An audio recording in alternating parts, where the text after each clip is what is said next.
La oscuridad era absoluta, una mortaja de tierra húmeda y fría que presionaba por todos lados.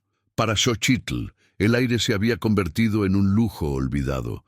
Cada respiración un robo desesperado de bolsas de oxígeno que se agotaban rápidamente. Lo que estás a punto de leer es una de las historias más intensas que jamás hemos contado, y para poder seguir trayendo relatos así, necesito tu ayuda ahora mismo. Por favor, detén todo por un segundo y presiona el botón de suscribir. Tenemos una meta de llegar a 1000 almas valientes que creen en la justicia. Es gratis y me ayuda más de lo que imaginas. Y comenta abajo desde qué ciudad o país nos estás viendo para sentir tu energía. Ahora, volvamos a su pesadilla. El sonido del mundo exterior era un eco sordo, un trueno lejano que apenas perforaba el peso de su tumba prematura. Lo último que vio fueron los ojos de Ricardo Morales, fríos como la obsidiana, desprovistos de cualquier chispa de humanidad. Él la observó, mientras sus secuaces arrojaban las últimas paladas de tierra, el sonido seco de la madera golpeando contra el suelo, sellando su destino. Sintió el olor acre del miedo mezclado con el perfume dulce y terroso de las flores de cempasúchil, las flores de los muertos que ahora eran el techo de su ataúd improvisado, una ironía cruel que la perseguiría. El pánico inicial, esa explosión de adrenalina que la hizo luchar y gritar contra lo imposible, se había transformado en una resignación gélida. Sus uñas estaban rotas, las yemas de sus dedos en carne viva de tanto arañar la madera áspera sobre ella. La voz de Ricardo, la bestia, todavía resonaba en su mente, no como un grito, sino como un susurro venenoso. La tierra reclama lo que es suyo. Él creía estar realizando un acto de dominio, enterrando no solo a una mujer, sino un secreto. Xochitl había descubierto su plan de desviar el gran río, la vena de vida de su pueblo, para alimentar la sed insaciable de sus vastas plantaciones de agave. Una sentencia de muerte para su aldea, y ahora para ella. El peso de la tierra era el peso del silencio que él quería imponer. Mientras la vida se desvanecía, sus pensamientos se volvieron hacia su abuela, Itzel, la curandera que le había enseñado los secretos de las hierbas y el respeto por la Pachamama, la madre tierra. Nunca tomes más de lo que necesitas y siempre agradece, decía la vieja sabia. Ricardo era lo opuesto a eso, era una plaga que lo consumía todo, un hombre cuya codicia era una sequía en el corazón de la tierra. Xochitl cerró los ojos, imaginando el rostro arrugado y amoroso de su abuela, y en lugar de rezar a un dios lejano, le susurró a la propia tierra que la asfixiaba. Le pidió perdón por no haber sido lo suficientemente fuerte para proteger el río, para proteger a su gente. La oscuridad comenzó a apoderarse de su conciencia, ya no como una enemiga, sino como un fin inevitable. En el silencio de su tumba, los recuerdos danzaban como fantasmas. Recordaba correr descalza por los campos de maíz, el sol de Oaxaca calentando su piel. Recordaba el aroma de copal quemándose en la pequeña cabaña de su abuela, un santuario de sabiduría ancestral. Veía los rostros de su gente, rostros surcados por el trabajo y la preocupación, pero que aún sabían sonreír.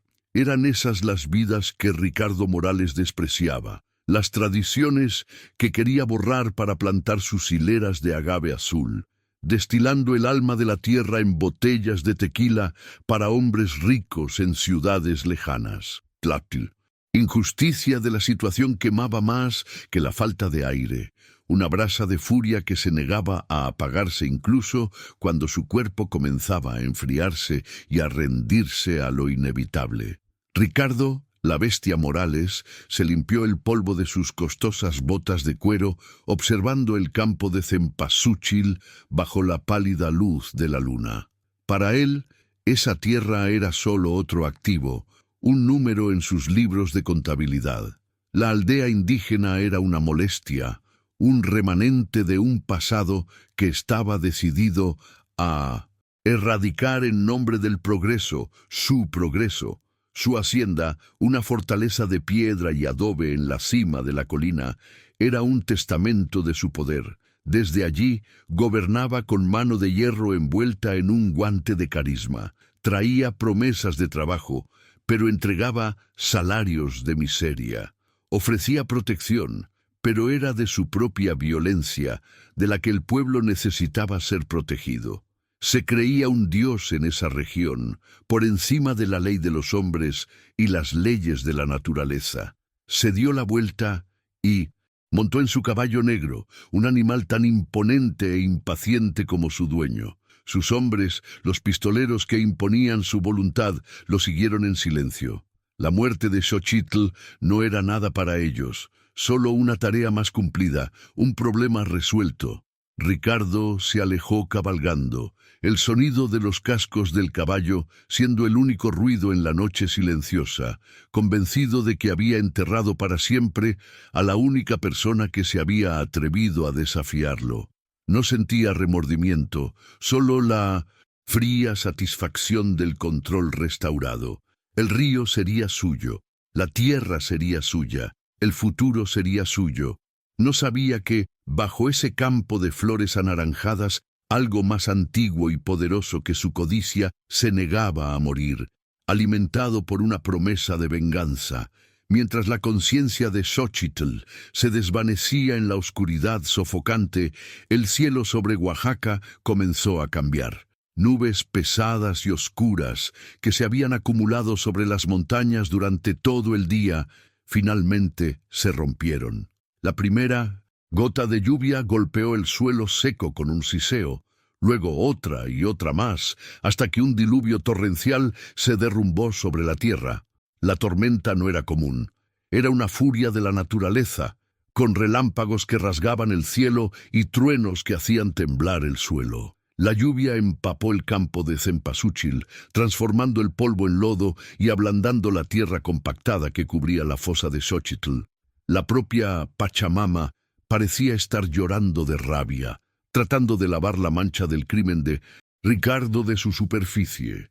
Dentro de su tumba, el agua comenzó a infiltrarse, primero como un goteo frío, luego como un flujo constante que empapó su ropa y cabello. Un instinto primordial, una chispa de vida que se negaba a ser extinguida, despertó en Xochitl. El shock del agua fría la trajo de vuelta del umbral de la muerte. Tosió, expulsando tierra y agua, y sintió algo diferente. La presión sobre ella había cambiado.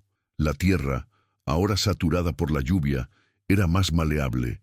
Una fuerza que no era suya, una energía que parecía emanar del suelo empapado, recorrió sus miembros.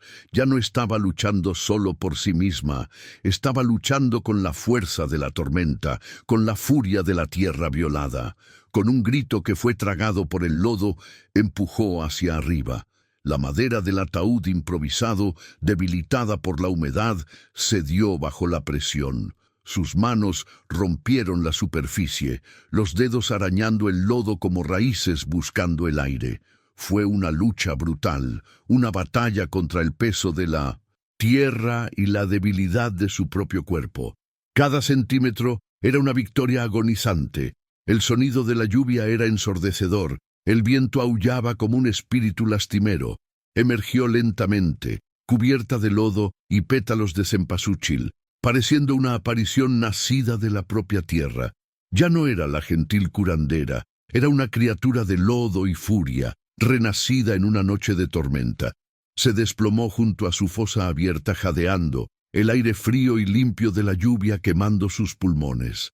La lluvia lavaba la suciedad de su rostro, revelando ojos que ahora contenían una oscuridad que reflejaba la de la tierra de donde venía. El mundo a su alrededor parecía extraño y hostil. Las flores anaranjadas, antes un símbolo de celebración y memoria, ahora eran testigos de su muerte y resurrección. Se miró las manos, la suciedad bajo las uñas rotas, y sintió la cicatriz que ese momento dejaría en su alma. Una cicatriz de tierra, profunda y permanente. El frío la envolvió, pero dentro de ella, La brasa de furia que había sentido antes de desmayarse ahora era una hoguera ardiente. Ricardo Morales la enterró, pero se olvidó de una cosa. Las semillas más fuertes necesitan la oscuridad para germinar. Itzel sintió la tormenta en sus viejos huesos mucho antes de que llegara. Una inquietud profunda la agitaba, un presentimiento sombrío que se enroscaba en su corazón como una serpiente. Cuando comenzó la lluvia, no pudo quedarse en su cabaña. Algo la llamaba, una voz silenciosa en el viento, que susurraba el nombre de su nieta. Con un quinqué en la mano, desafiando la furia de la tormenta, la vieja curandera caminó hacia los campos de Ricardo. No sabía lo que buscaba, solo que necesitaba ir. El quinqué arrojaba un círculo tembloroso de luz en la oscuridad, iluminando la lluvia que caía en velos plateados. Sus pies descalzos conocían cada piedra y raíz de ese camino, guiados más por la intuición que por la vista. Encontró a Xochitl en medio del campo de Cempasúchil, una figura caída y temblorosa junto a un agujero oscuro en la tierra. Por un momento aterrador, Itzel pensó que estaba viendo un fantasma, un espíritu de la tierra conjurado por la tormenta, pero entonces el quinqué iluminó el rostro de su nieta, y el corazón de la anciana se detuvo y volvió a latir con una fuerza dolorosa. Corrió, sus viejas rodillas protestando, y envolvió a la joven en su rebozo, protegiéndola de la lluvia y del frío. No hubo preguntas, no en ese momento.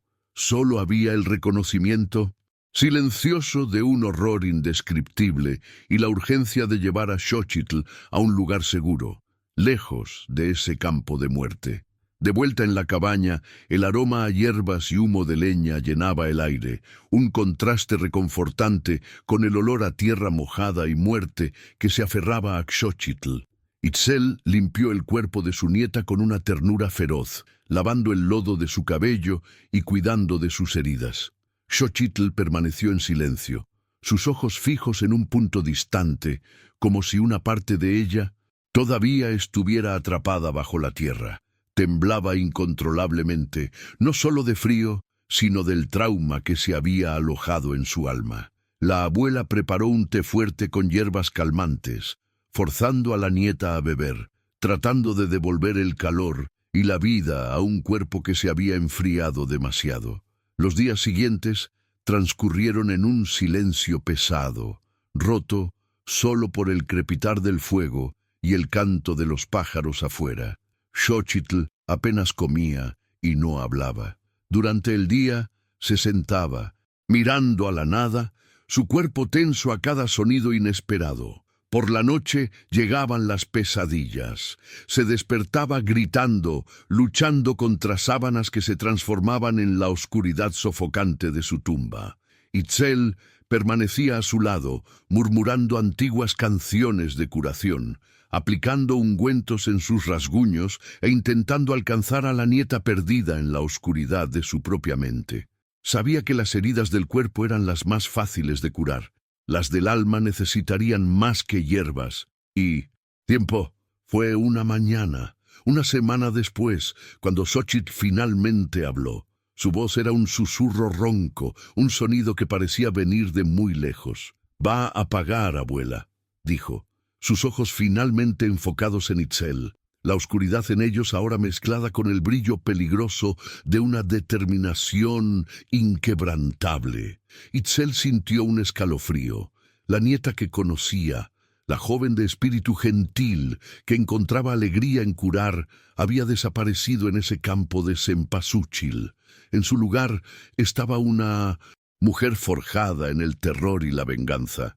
La venganza es un veneno que primero enferma a quien lo lleva. «Hija mía», advirtió la anciana, su voz llena de tristeza y miedo por el camino que veía a Xochitl comenzar a transitar. Xochitl negó con la cabeza lentamente, la expresión en su rostro endurecida. «No es venganza, abuela, es cosecha. Él plantó el mal en la tierra, y la propia tierra me devolvió para que yo ciegue lo que él sembró. Me llamó animal, me enterró como a uno. Ahora va a aprender». lo que es ser cazado por uno. Se levantó, sus movimientos aún rígidos, pero con un nuevo propósito. Ya no era una víctima, era la cicatriz que la tierra se negaba a dejar olvidar. La curandera estaba muerta, enterrada bajo las flores anaranjadas. En su lugar, una depredadora había nacido y conocía la tierra, sus plantas, sus venenos y sus secretos mejor que cualquiera de los pistoleros de Ricardo. La noticia del regreso de Xochitl no llegó a la aldea. Itzel la mantuvo oculta, protegiéndola mientras recuperaba lentamente sus fuerzas físicas. Pero la transformación interna era lo que más preocupaba a la abuela. Xochitl pasaba horas en silencio, moliendo hierbas, pero no las de curación. Seleccionaba raíces y hojas que Itzel usaba con extrema precaución, plantas que podían causar dolor, alucinaciones o, en las dosis correctas, la muerte. Su conocimiento, antes una herramienta para la vida, estaba siendo afilado como un arma. Observaba la hacienda de Ricardo a la distancia, escondida, en las colinas, estudiando las rutinas de sus hombres, el flujo de carretas, los puntos débiles en su fortaleza. La cacería había comenzado en su mente mucho antes de que su cuerpo estuviera listo. Mateo, uno de los vaqueros más antiguos de Ricardo, no podía dormir desde esa noche. La imagen de la joven siendo enterrada lo atormentaba. Había seguido órdenes, como siempre hacía, adormecido por el miedo y la lealtad forzada a la bestia. Pero algo en esa crueldad específica había roto su complacencia. Se sentía sucio, cómplice de un acto que iba más allá de la violencia habitual de la región. Comenzó a beber más, sus ojos volviéndose sombríos y su mano temblando al sostener las riendas. La culpa lo corroía por dentro, un gusano retorciéndose en su estómago. Veía el rostro de Xochitl en cada sombra, oía sus gritos ahogados en el aullido del viento nocturno. La decisión de Xochitl de no usar armas de fuego, como las de los hombres de Ricardo, era deliberada. Ellos entendían el lenguaje de la pólvora y el acero. Ella les hablaría en un lenguaje más antiguo, el de la propia tierra. Sabotearía el imperio de Ricardo no con una explosión, sino con un susurro. Se convertiría en el miedo que él no podía ver, la amenaza que no podía matar con una bala. Usaría su conocimiento para volver la naturaleza en su contra. Las cosechas se marchitarían con plagas sutiles. Los animales de su rebaño enfermarían misteriosamente. Sus hombres más leales serían atormentados por pesadillas y visiones causadas por polvos invisibles mezclados en su comida o agua. La leyenda comenzó a extenderse entre los trabajadores de la hacienda. Hablaban de un espíritu, un alma en pena, que acechaba los campos de agave. Algunos juraban haber visto una figura femenina etérea moviéndose entre las plantas en las noches de neblina. Otros culpaban a la llorona de la tierra seca por el agua del pozo que de repente adquiría un sabor amargo o por la inexplicable enfermedad que se abatió sobre los caballos de Ricardo. El miedo, una semilla plantada por Xochitl, comenzó a brotar en el corazón del imperio de la bestia. Era un miedo supersticioso, más profundo y difícil de erradicar que el miedo a un enemigo de carne y hueso. Era exactamente lo que ella quería. Itzel observaba todo con un corazón apesadumbrado. Veía el dolor que impulsaba a su nieta, pero también veía la oscuridad que la estaba consumiendo. No te pierdas en esta cacería, Xochitl. No dejes que él te quite también tu alma. Le suplicó una noche mientras observaba a la joven preparar una mezcla de hierbas de olor fuerte. Xochitl se detuvo, miró a su abuela y por un instante la anciana vio un destello de la nieta que amaba, pero desapareció tan rápido como llegó, reemplazado por una determinación fría. Él ya me quitó todo lo que era, abuela. Lo que quedó pertenece a la tierra, y la tierra exige equilibrio. Yo soy solo el instrumento de su voluntad. La hacienda de Ricardo Morales, antes un símbolo, De poder inquebrantable, comenzó a sentir los efectos de la guerra silenciosa de Xochitl. Pequeños actos de sabotaje, casi imperceptibles al principio, comenzaron a acumularse. Una herramienta esencial que desaparecía antes de un trabajo importante. Un lote de tequila que se agriaba inexplicablemente durante la fermentación. Incidentes que, aisladamente, podrían atribuirse al azar o a la incompetencia, pero que, juntos, formaban un patrón perturbador. Ricardo, un hombre que prosperaba en el control absoluto, sentía ese control deslizarse por entre sus dedos como arena fina, y su frustración se transformaba en una ira cada vez más volátil y peligrosa. Mateo, atormentado por la culpa, fue el primero en entender. Vio la mano invisible detrás del caos. Conocía a Xochitl, conocía su inteligencia y su profundo conocimiento de la tierra. Cuando oyó a los otros vaqueros hablar sobre el espíritu de la Llorona de la Tierra Seca, no sintió miedo, sino una extraña y aterradora esperanza. Sabía que no era un fantasma lo que acechaba a Ricardo, sino algo mucho más real y peligroso. La mujer a la que no logró matar. La percepción lo golpeó con la fuerza de un puñetazo, dejándolo sin aliento. Estaba viva y estaba cazando. La pregunta era, ¿seguiría siendo un perro de la bestia o ayudaría a la mujer que era su víctima? El conflicto interno de Xochitl era una batalla constante. Cada acto de sabotaje, cada paso en su camino de retribución, la alejaba más de la curandera que un día fue. Sentía el veneno que preparaba para el ganado de Ricardo corriendo por sus propias venas, la amargura instalándose en su corazón. La voz de su abuela resonaba en su mente, un recordatorio constante de los principios que estaba abandonando. Para destruir al monstruo, se estaba convirtiendo en una sombra, una criatura de la noche movida por un propósito sombrío. Se preguntaba si cuando todo terminara, todavía quedaría algo de Xochitl por salvar, o si la identidad de la Llorona de la Tierra Seca la consumiría por completo. La tensión en la región crecía como una fiebre.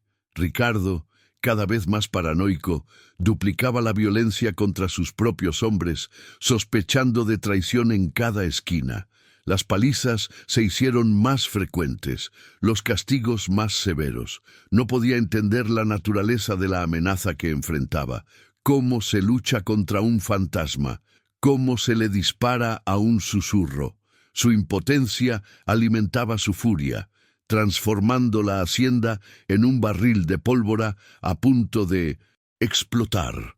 La fachada de progreso y control que había construido con tanto esmero comenzaba a agrietarse, revelando a la bestia brutal que siempre había existido debajo. Xochitl observaba desde las sombras, su rostro impasible. Veía el miedo extenderse y el imperio de Ricardo comenzar a corroerse desde adentro.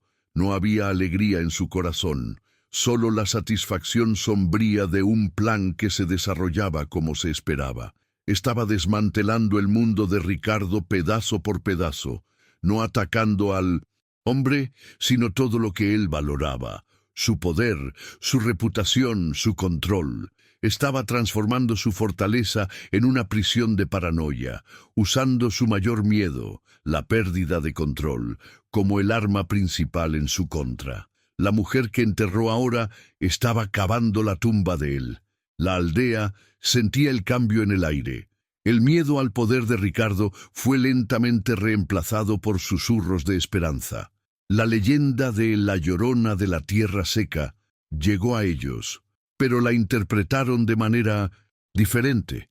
Para ellos no era un espíritu maligno, sino un espíritu guardián, una manifestación de la propia tierra levantándose contra su opresor.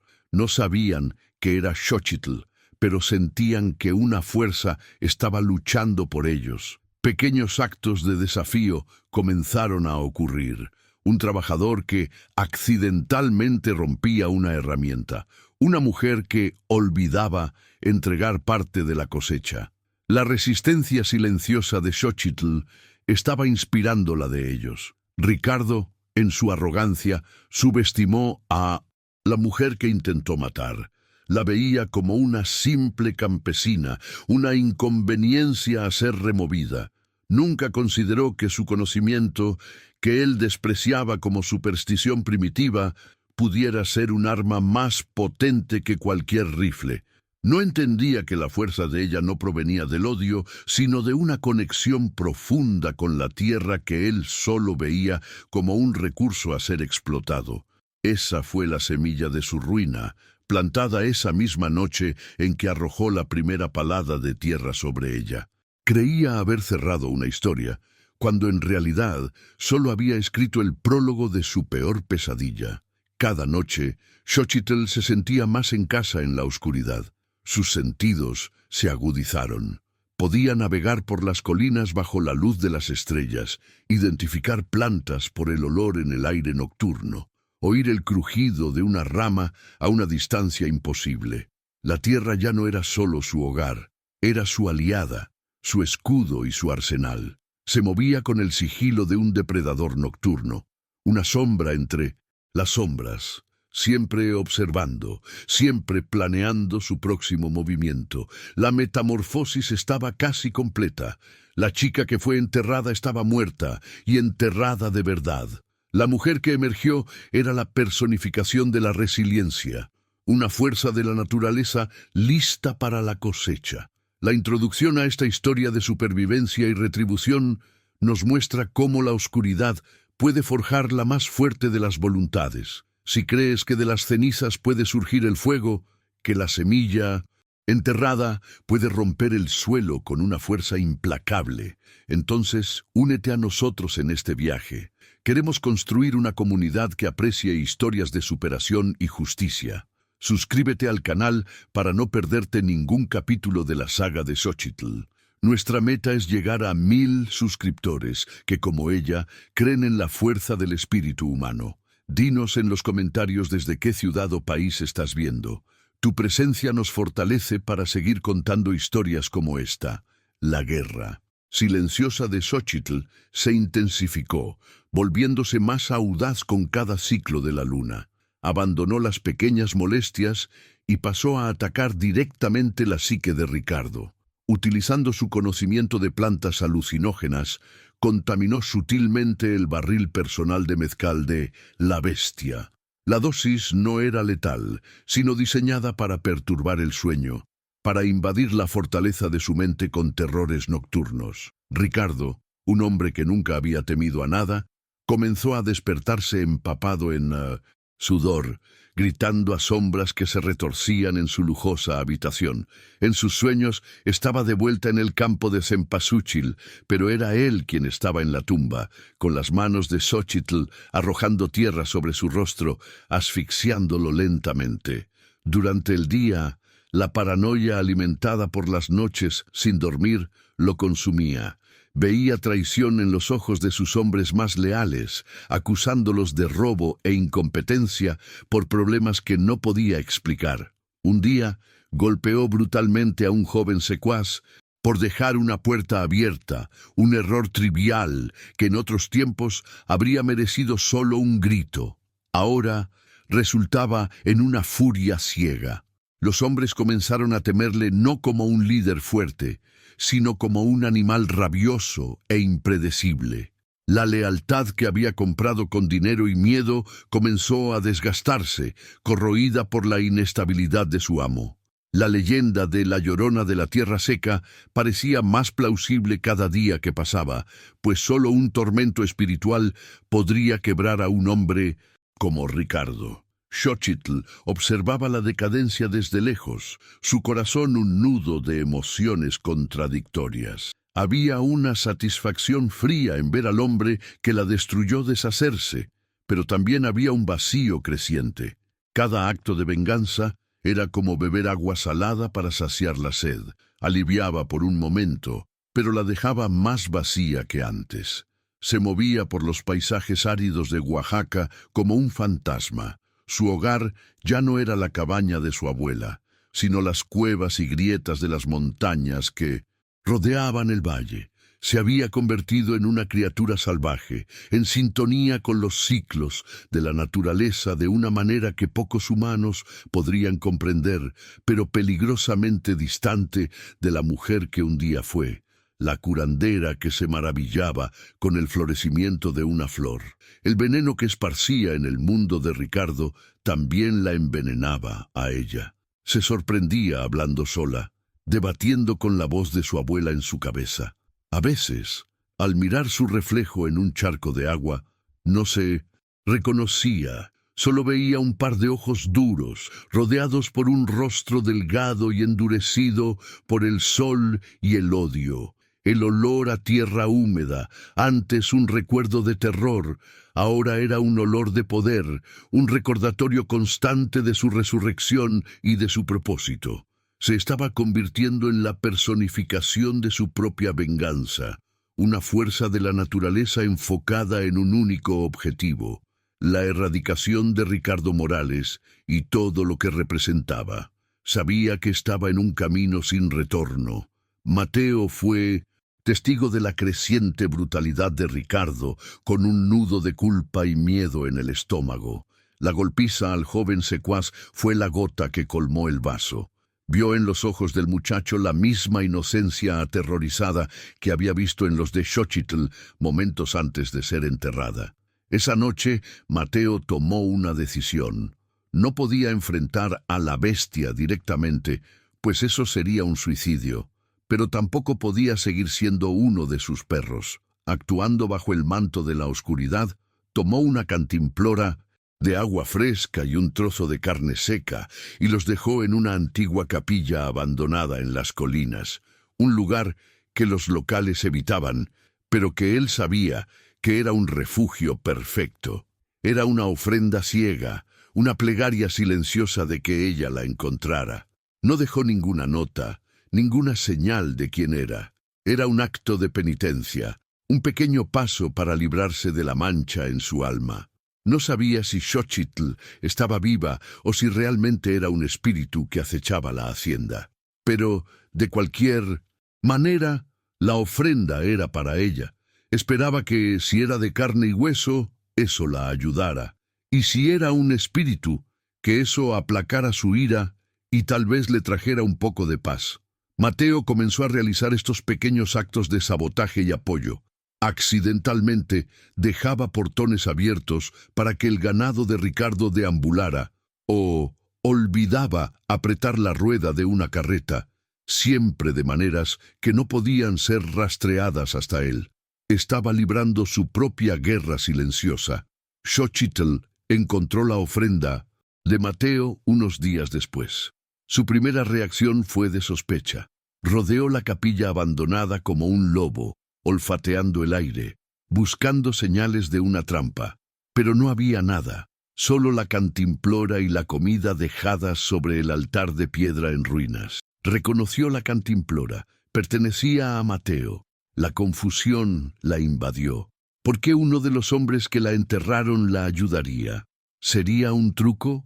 ¿O sería una señal de que la tiranía de Ricardo estaba comenzando a fracturarse por dentro, creando aliados en los lugares más improbables? Tomó el agua, pero dejó la comida aún desconfiada.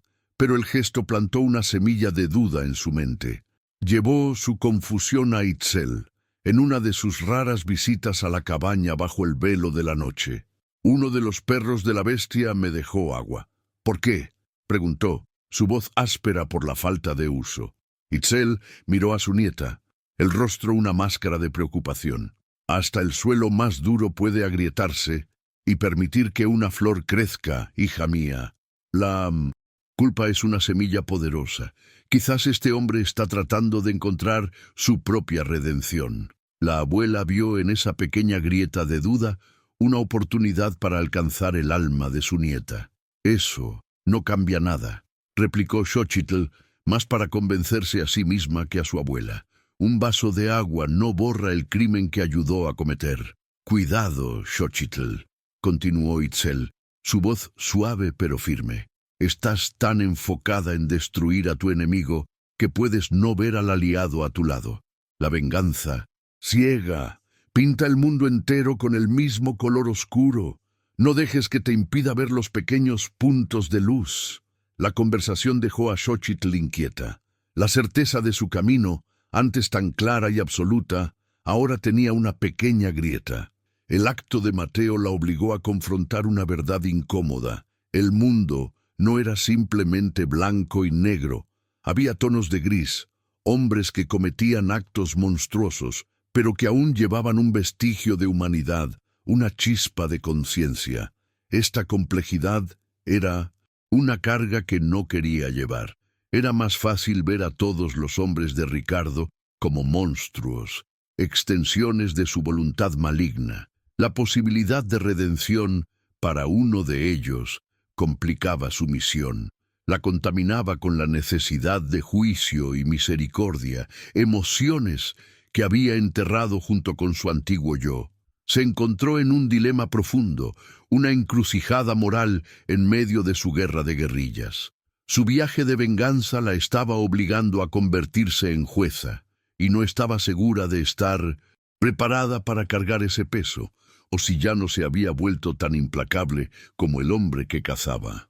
La lucha interna de Xochitl refleja el corazón de su viaje. Busca justicia, pero ¿a qué costo para su propia alma?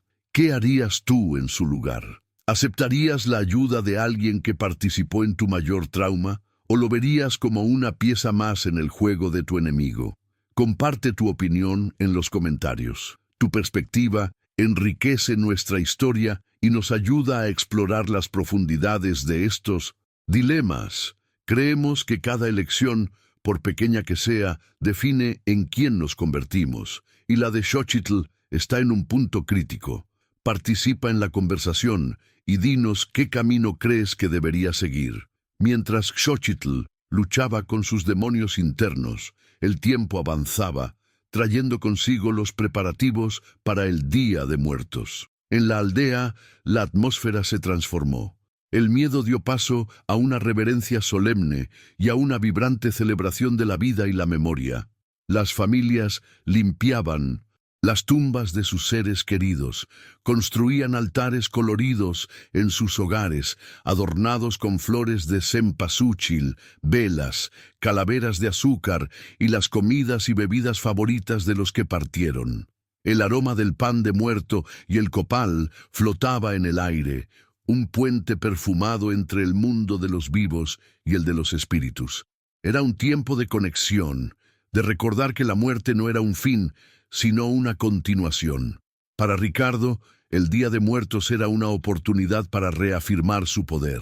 Siempre daba una gran fiesta en su hacienda, invitando a todos en la aldea.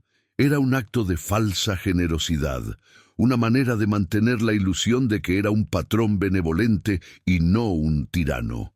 Este año, la fiesta era más importante que nunca. La usaría para desafiar los rumores y el miedo que se extendían. Les mostraría a todos que no tenía miedo, que ningún espíritu o maldición podía tocarlo. Sería una exhibición de opulencia y control, con músicos, comida abundante y ríos de tequila, un marcado contraste con las celebraciones humildes y sinceras del pueblo. Xochitl vio la fiesta anunciada como la oportunidad perfecta. Ricardo se rodearía de gente, música y luz, creyendo estar seguro en el corazón de su fortaleza.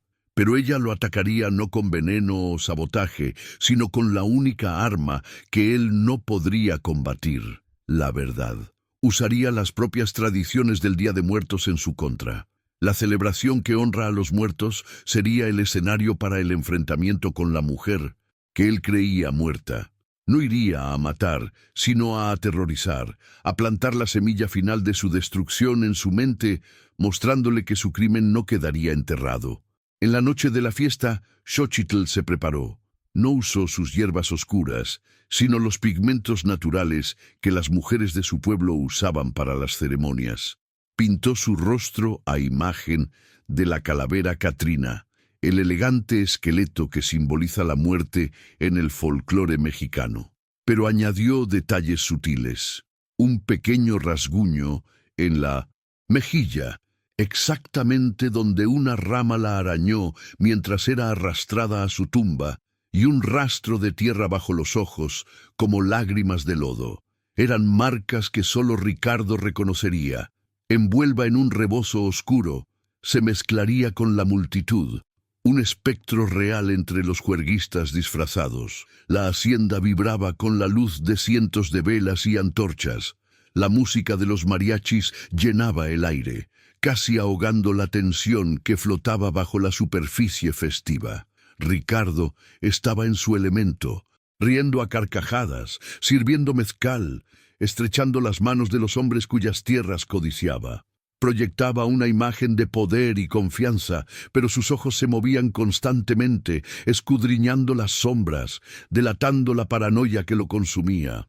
Necesitaba que esa noche fuera perfecta, una demostración de que todavía era el rey de ese valle, intocable e invencible, el dueño de su propio destino. Xochitl entró en el patio de la hacienda sin ser notada, una figura silenciosa en medio del ruido. Su rostro pintado era su máscara, permitiéndole moverse libremente. No sentía miedo, solo una calma helada. Su corazón latía a un ritmo lento y deliberado. Pasó junto a los guardias de Ricardo, junto a los trabajadores que la conocían, pero que no la reconocieron. Era solo una invitada más celebrando a los muertos. Se posicionó al otro lado del patio, parcialmente oculta por un pilar, sus ojos fijos en su objetivo, esperando el momento adecuado para revelarse, para que él la viera. El momento llegó cuando Ricardo levantó su copa para un brindis.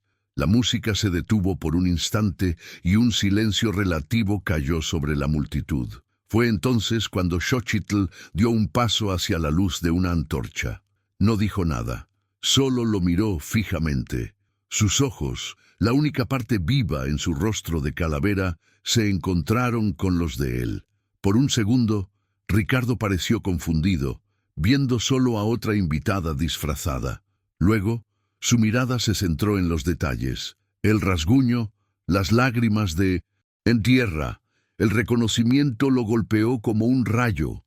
La copa se le resbaló de la mano y se hizo añicos en el suelo. El color desapareció de su rostro, reemplazado por una máscara de puro terror. No estaba viendo un fantasma. La intensidad de esos ojos, el odio contenido en ellos, era demasiado real. Era ella, la mujer que él mismo mandó a enterrar, la mujer que oyó gritar bajo la tierra. El aire se quedó atrapado en sus pulmones. Un sonido gutural escapó de su garganta, una mezcla de incredulidad y miedo primordial. «¡Xochitl!», gritó la voz ronca de pánico. La palabra rasgó el aire y todas las cabezas se volvieron hacia él. En el caos que siguió, mientras los invitados miraban confundidos al patrón que parecía haberse vuelto loco, Xochitl retrocedió hacia las sombras y desapareció, dejando atrás solo el eco de su nombre y el terror absoluto en los ojos de Ricardo. La fiesta se sumió en el caos. Ricardo, en pánico, gritaba órdenes a sus hombres. «¡Encuéntrenla! ¡Estaba aquí! ¡Cierren las puertas!». Pero era demasiado tarde. Xochitl ya había desaparecido en la noche, dejándolos solo con la aterradora certeza. Su guerra no era contra un espíritu, una leyenda susurrada por trabajadores supersticiosos. Era contra la mujer a la que no logró matar. Una mujer de carne y hueso que había vuelto de la tumba para atormentarlo. El miedo que sentía antes no era nada comparado con esto. Ahora, la cacería era mutua. Él la cazaría para silenciarla para siempre, y ella lo cazaría hasta que su imperio y su cordura se desmoronaran en polvo. Mateo, que estaba en el patio, lo vio todo. Vio la figura de calavera, vio el terror en el rostro de Ricardo y oyó el grito, y entendió. En ese momento su lealtad se solidificó. No estaba ayudando a un fantasma vengativo, estaba ayudando a una sobreviviente a buscar justicia. Mientras los otros hombres corrían desordenadamente, siguiendo las órdenes histéricas de Ricardo, Mateo actuó con calma. Se dirigió a una puerta secundaria, lejos del alboroto principal, y la abrió discretamente antes de unirse a la búsqueda falsa. Estaba abriendo un camino, eligiendo su bando de forma definitiva. La guerra silenciosa estaba a punto de volverse muy ruidosa. En la seguridad de las colinas, Xochitl se limpió la pintura del rostro. No sentía triunfo, solo la confirmación de que su plan estaba funcionando. Se había revelado, el juego había cambiado. Antes era la cazadora invisible, ahora era la presa. Ricardo vendría tras ella con todo lo que tenía, pero estaba lista. Lo atraería a su territorio, a la tierra que la conocía, que la protegía. La batalla final no se libraría en los pasillos de su hacienda, sino en el terreno accidentado e implacable de Oaxaca, donde su conocimiento era poder y la arrogancia de él sería su ruina. La noticia del colapso de Ricardo en la fiesta se extendió como la pólvora. Por primera vez, el pueblo vio una grieta en la armadura de la bestia. No era un dios, después de todo. Era un hombre que podía sentir miedo. Un hombre atormentado por sus crímenes. La leyenda de la Llorona de la Tierra Seca adquirió una nueva dimensión. Comenzaron a creer que el espíritu no estaba allí solo para atormentar, sino para juzgar. La balanza de la justicia, que durante tanto tiempo se inclinó a favor de Ricardo, comenzaba a moverse, impulsada por el coraje de una mujer que se negó a permanecer enterrada. Itzel escuchó las historias de la fiesta con una mezcla de orgullo y pavor. Su nieta había enfrentado al monstruo en su propia guarida y lo había quebrado.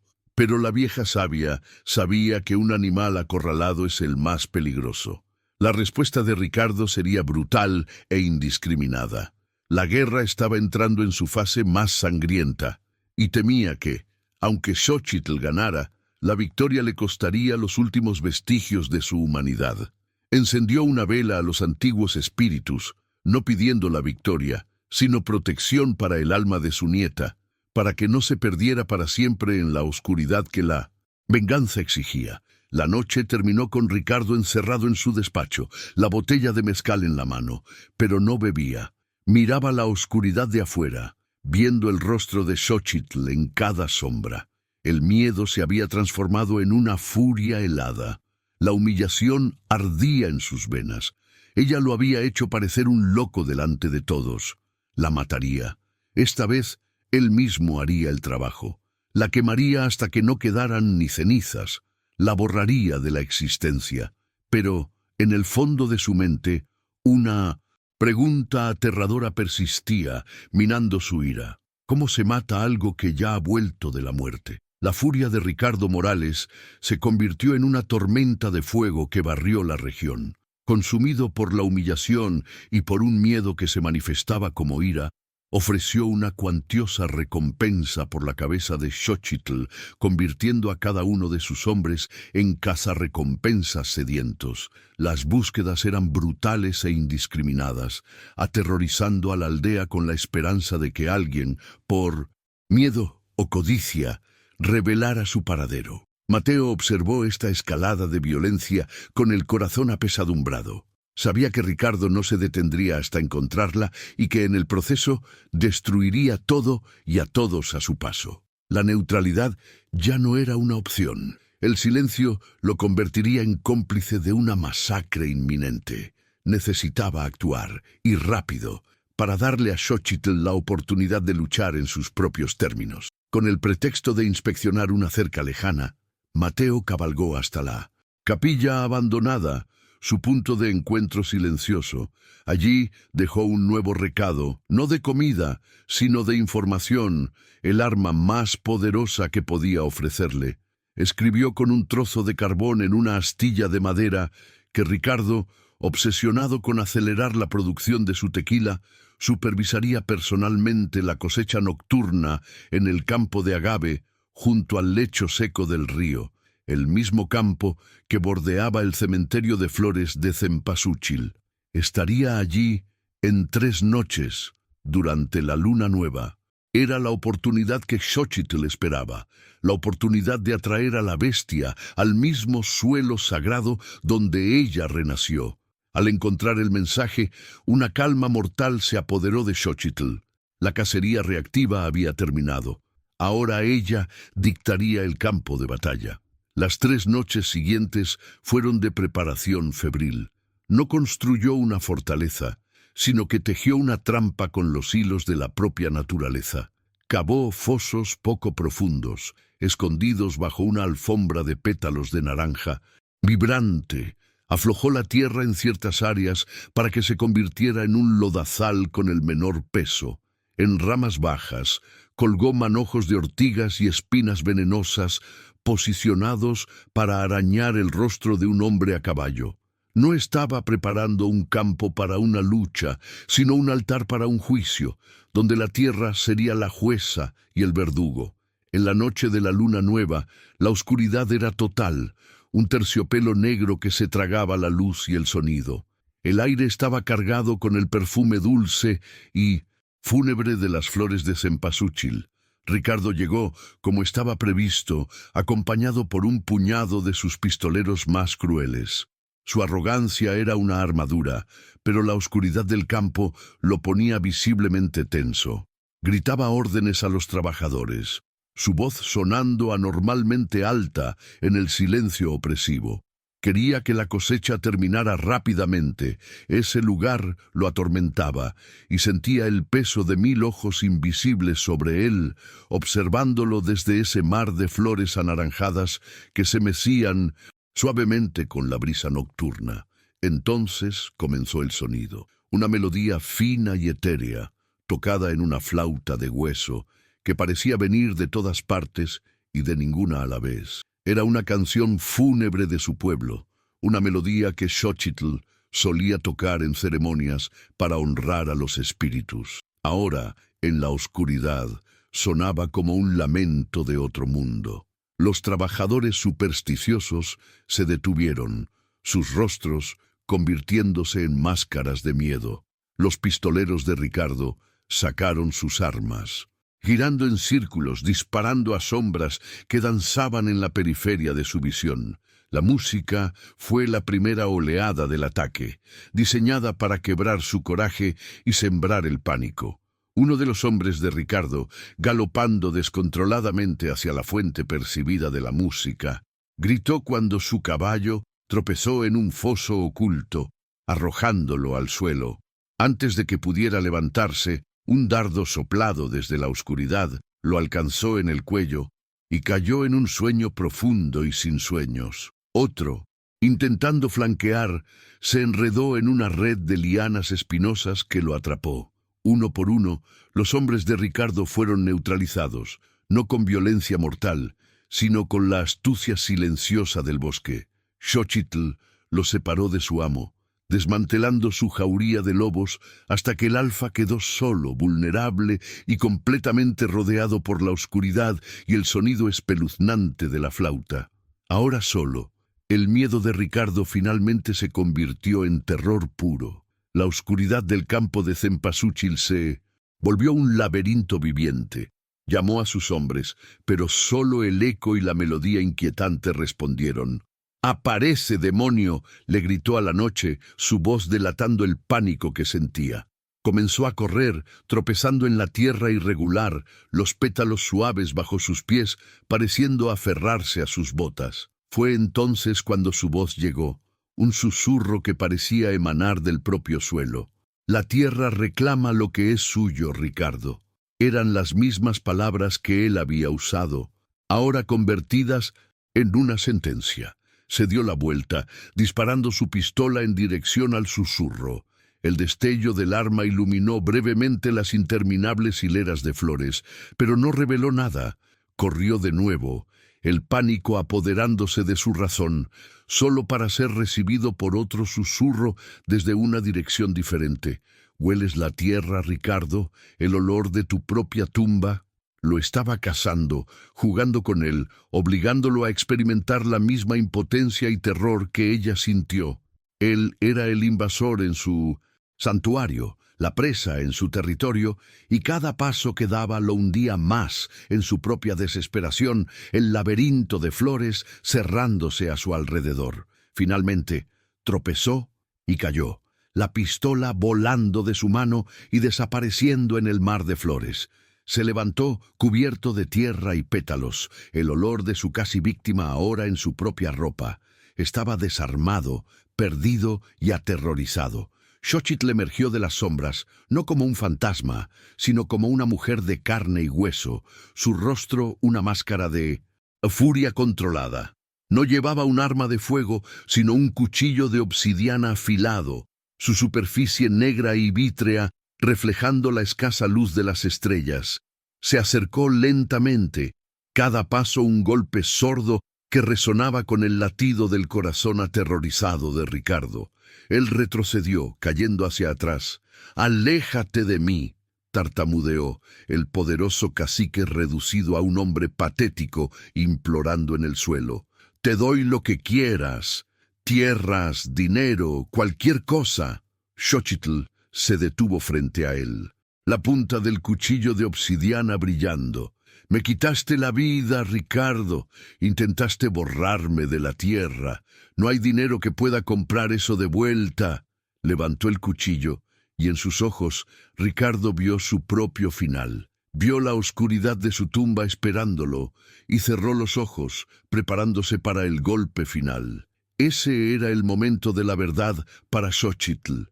En su mente se libró la batalla final. Una parte de ella, la parte nacida de la tierra y la furia, gritaba que clavara la hoja, que sintiera la justicia caliente y sangrienta en sus manos. Era lo que él merecía. Pero entonces la voz de su abuela, suave y clara, cortó el ruido de su odio. «No te conviertas en el monstruo que cazas. No dejes que su veneno te corrompa por completo». Miró al hombre tembloroso a sus pies y vio no una bestia, sino un cobarde patético. Matarlo sería una liberación para él, un fin rápido a su terror. Su justicia necesitaba ser más profunda, más duradera. No bajó el cuchillo, pero tampoco lo golpeó. El dilema la paralizó por un momento, la elección entre la venganza y el alma. ¿En qué se convertiría si daba ese paso final? La decisión que tomara ahora definiría no solo el destino de Ricardo, sino el suyo propio. ¿Sería el fin de su viaje de retribución o el comienzo de una nueva oscuridad? La tensión es insoportable, pero el desenlace está cerca. No te pierdas lo que viene a continuación. Suscríbete para ver cómo se resuelve esta historia y ser testigo de la conclusión del viaje de Xochitl. Con una resolución súbita, Xochitl guardó el cuchillo de obsidiana en su cintura. La muerte sería demasiado fácil para él. En su lugar, levantó la flauta de hueso a sus labios y tocó una nota diferente. No era la melodía fúnebre de antes, sino una llamada larga, clara y penetrante que cortó la noche. Ricardo abrió los ojos, confundido por el cambio repentino. ¿Qué estaba haciendo? ¿Qué podría ser peor que la muerte que esperaba? La respuesta llegó en forma de luces parpadeantes que aparecieron en el borde lejano del campo de Cempasúchil, múltiples antorchas moviéndose hacia ellos como un enjambre de luciérnagas furiosas. No eran las autoridades, no eran más pistoleros. A medida que las figuras se acercaban, sus rostros iluminados por el fuego de las antorchas, Ricardo sintió una nueva ola de terror, más profunda que cualquier cosa que hubiera sentido antes. Eran los rostros de su pueblo, los trabajadores de la aldea, los hombres y mujeres que había oprimido, explotado y aterrorizado durante años. Caminaban en un silencio sombrío, sus ojos fijos en él, y en sus manos no había armas de fuego, sino las herramientas de su trabajo, machetes para cortar caña, hoces de cosecha, azadas pesadas. Eran las herramientas de la tierra, ahora convertidas en instrumentos de justicia. Mateo estaba al frente, su rostro una máscara de sombría determinación. Después de dejar el recado, no huyó. Fue a la aldea y por primera vez habló. Les contó a todos lo que Ricardo le había hecho a Xochitl, confirmando lo que ya sospechaban en sus corazones. Expuso los planes de robar el río, la fuente de su existencia. La leyenda de la Llorona de la Tierra Seca se convirtió en la historia real del coraje de una de los suyos. La chispa de resistencia que Xochitl había encendido se convirtió en una hoguera, y marcharon juntos, no para asesinar, sino para enfrentar a su tirano, para retomar lo que era suyo. Xochitl dio un paso atrás, alejándose de Ricardo y uniéndose al círculo de personas que se formaba a su alrededor. No dijo una palabra, no era necesario, su trabajo estaba hecho. No lo había matado con sus propias manos, sino que lo había despojado de todo, su poder, sus hombres, su dignidad y, lo más importante, el aura de miedo que lo protegía. Lo expuso por lo que era, un hombre débil y cobarde, ahora indefenso ante aquellos a quienes tanto despreciaba. No se convirtió en una asesina, se convirtió en una libertadora, devolviendo el poder al pueblo. Ricardo miró los rostros endurecidos a su alrededor, rostros que nunca se había molestado en ver realmente. Vio en ellos el reflejo de años de su propia crueldad, un odio frío y paciente que finalmente había encontrado su voz. No había a dónde correr. Estaba atrapado en el corazón de su propia maldad, rodeado por la cosecha que él mismo había sembrado. El clímax de su vida no sería una bala en la oscuridad, sino el juicio silencioso e implacable de un centenar de ojos. La justicia, se dio cuenta Xochitl, no era un acto de muerte, sino el acto de forzar a un hombre a enfrentar las consecuencias vivas de sus crímenes. La justicia del pueblo no fue rápida ni ruidosa como un disparo de pistola. Fue lenta, deliberada y pesada como la propia tierra. Bajo la mirada silenciosa de un centenar de testigos, los ancianos de la aldea se adelantaron. No hubo un juicio formal, solo el peso de años de sufrimiento compartido. No le dieron a Ricardo la dignidad de una muerte de mártir o la fuga de una prisión corrupta. En su lugar, lo despojaron. Le quitaron las botas de cuero que pisotearon sus tierras, el cinturón de plata que simbolizaba su riqueza robada y el sombrero que proyectaba una sombra de miedo sobre todos. Reducido a un hombre descalzo y humillado, tembló bajo la mirada fría de ellos, comprendiendo finalmente la profundidad de su poder perdido. Su veredicto fue el exilio. Fue desterrado de esas tierras para siempre, con la advertencia de que, si alguna vez regresaba, su destino ya no sería decidido por un consejo. Con el sol naciendo en el horizonte, pintando el cielo con tonos de naranja y púrpura, lo observaron caminar hacia el este, hacia el desierto implacable. Sin agua, sin arma, sin nombre. No lo mataron, sino que aniquilaron el mito de la bestia, dejando solo al hombre Ricardo Morales para ser consumido por la naturaleza que tanto intentó dominar. Su supervivencia o muerte ya no estaba en sus manos, sino en las de los dioses del desierto. Era un fin más profundo y poético que cualquier venganza sangrienta. Con Ricardo desaparecido en el horizonte, un nuevo espíritu se apoderó del pueblo. No hubo saqueos en su opulenta hacienda. En cambio, una procesión silenciosa y determinada se formó, caminando hacia el lugar que representaba su opresión, la presa semiconstruida que estaba asfixiando el río. Hombres, mujeres e incluso niños pusieron sus manos en las piedras frías y con un esfuerzo colectivo comenzaron a desmantelar la cicatriz de hormigón que Ricardo había infligido en el paisaje. Cada piedra removida era un grillete que se rompía, cada gota de agua que comenzaba a filtrarse era un susurro de libertad. El sonido de las piedras siendo arrastradas y la madera rompiéndose era la música de su liberación. Mateo trabajó más duro que todos, su sudor una forma de expiación. No pidió perdón con palabras, sino con acciones, sus músculos esforzándose por corregir el mal que sus manos habían ayudado a construir. Nadie lo condenó, simplemente le dieron espacio para encontrar su propia redención en el trabajo comunitario. Cuando la última obstrucción fue removida y el río finalmente corrió libremente, Un grito de alegría colectiva resonó por el valle. El agua, la fuerza vital de su pueblo, estaba de vuelta. No solo recuperaron su río, recuperaron su agencia, su fuerza y la certeza de que juntos eran más poderosos que cualquier tirano. Xochitl no participó en el trabajo físico. Su papel en la batalla había terminado. Observó desde una colina el corazón sintiendo una paz que creía haber perdido para siempre.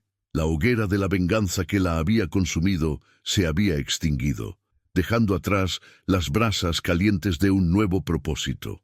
Regresó a la cabaña de Itzel, no como la sobreviviente atormentada, sino como una figura transformada. Las cicatrices en su cuerpo y alma permanecían, pero ya no eran fuentes de dolor. Eran un mapa de su viaje, un testimonio de su fuerza. Había caminado por la oscuridad y emergido del otro lado, no ilesa, pero entera. En los meses que siguieron, la vida regresó al valle. Los campos antes secos florecieron con maíz y frijoles. La aldea, antes silenciosa y temerosa, ahora vibraba con el sonido de risas y música. Xochitl reabrió la práctica de curación de su abuela, pero su papel en la comunidad había cambiado para siempre. Todavía era una curandera, cuidando a los enfermos con sus hierbas y sabiduría. Sin embargo, también se convirtió en la guardiana vigilante de su tierra.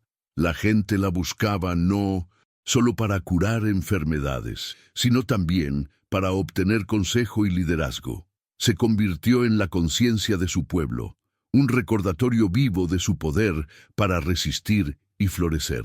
Enseñó a los niños los secretos de las plantas, no solo las de curación, sino también las venenosas, las que camuflan y las que protegen.